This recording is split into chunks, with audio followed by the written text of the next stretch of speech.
Welcome everybody, my name is Marcus, and in this video I'll show you a simple way how you can easily import Excel in Monday.com. So let's start. The first thing you want to do is when you're in Monday.com, you just want to go to the left upper corner to your profile, and then you're going to see import data. Click on it, and then you're going to see import Excel right here.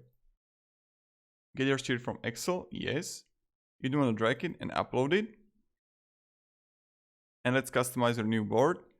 And here I got to see everything. So I got my Excel here, like blank board, okay. Group title name, click next.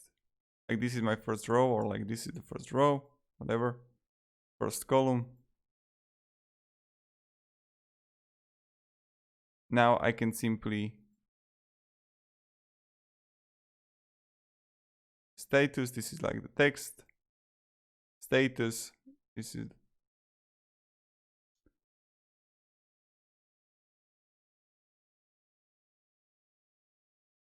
okay, create a board. And now you gotta create it, right? As you can see, I got date, I got the numbers and everything. And you need to like this. Sometimes you need to like figure this out and stuff like that. So, and play around with it. But this is how you can import Excel.